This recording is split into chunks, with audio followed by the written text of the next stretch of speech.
Hey guys, welcome back. Today we're going to be doing a Toy Soldiers War Chest video, and anybody that had any action figures in the 1980s will really want to stay tuned and watch the rest of this video.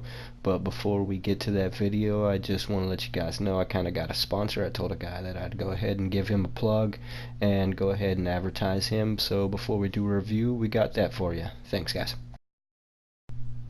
Hey guys, this episode is sponsored by Candy Paint Company.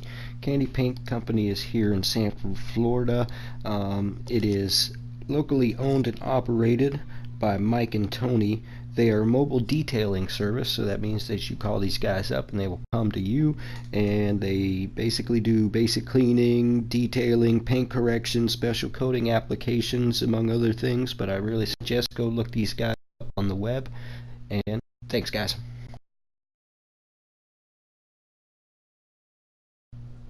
Alright guys, what we got here today is Toy Soldiers. We're going to do a quick review. If you take a look, we got single player, multiplayer consists of attack, defend, or co-op. This is a kind of a tower defense game. You have multiple heroes that you can select from. You can also customize your army. There's a lot of unlockables. I really encourage you, to at least check out this video, and if you're interested, to look at it. But speaking of all the different characters we got a roll call coming up right now. So let's go ahead and introduce these characters. First, we have the Dark Lord. He's a pretty good character. He's more based on D&D. Next, we have Kaiser Wilhelm, and he is your basic World War I officer.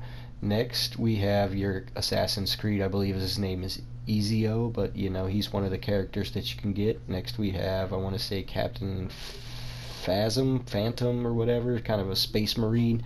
We got Starbright, your typical little fairy tale girl, and Cobra Commander. If you're a boy in the 1980s, he's definitely somebody you're going to recognize. And also this guy you should recognize also, Duke from G.I. Joe. And each one of these guys has unlockables. Like I said, it's a really fun game, and if we can get this video up to 200 views, I'll unlock He-Man and we can check him out. Alright, so let's work on getting this to 200 views, guys.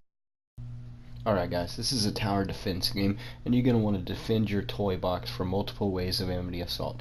You have heavy turrets that can only be placed in the squares there, and then you're also going to have light turrets which can be placed in any of the positions that you have available, and you're going to use that to basically kill infantry, armored divisions, vehicles, and just basically defend it. But here's some gameplay footage so you can see.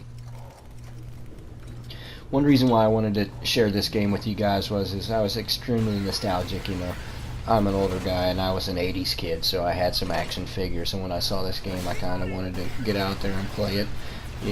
It's a really fun game, and one of the cooler things that I find is that you can actually get into any of your turrets, jump in there and start shooting, do your thing, take out your attack, just do whatever you want. You can also see, you got infantry running around. Here in a little bit I'll have some other footage of some other stuff. I'm using G.I. Joe right now. This is probably ultimately my favorite character. And if you look to the left, you can see like a little blue gauge. It's got some pictures there in the kind of the far left and the bottom. Well, here in a minute I'll show you kind of what that gauge is for. That's another little cool thing that they added onto this game. Not only are there a bunch of characters, a bunch of unlockables, there's a lot of different things that you can do in this game. I wanted to go ahead and show you. Basically, each character has the same kind of turrets. They are just a little bit different. The last shot that I had actually had me using G.I. Joe's anti-infantry, not anti-infantry, what am I saying? Basically anti-armor turret. And this is the anti-armor turret for the Dark Lord. It was kind of your fantasy Dungeons and Dragons guy. He's kind of one of my favorites. I use him a little bit. But that's one of the things that I find really enjoyable about this game is the fact that, they have so many different characters that you can choose from, and basically you have to unlock each and every upgrade that you get for each character, so there is a little bit of replayability as far as wanting to go through, use new characters, unlock a lot of their stuff, see what they have. And really each character set has their own kind of I want to say strengths and weaknesses. Like G.I. Joe has a really strong cannon, whereas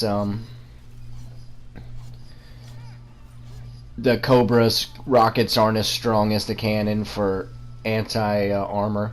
But this is what I was talking about. That gauge to the left, I just cashed that in. And when you build up your gauge, you can actually unlock characters. You know, and this is I'm playing as Assassin's Creed. What I think his name is, Ezio, whatever. I'm not for sure. You know, don't hate me too much for mispronouncing his name or not knowing Assassin's Creed isn't one of the games that I've played too much of. But you unlock it, and if you look down there, you basically, the red is your health gauge, and then the green is your battery gauge. And you know, just like any first-person shooter, you get shot, you'll take some damage. But also, once your health runs out, you're done. And also, once your battery runs out, you're done. So either or. And if you see, yes, that is it. Energizer must have paid for this game a little bit, but yes, there you go. But this is one of my favorite features also. This is a really cool game, you guys. And if you like this video, hit that thumbs up button for me. Thanks.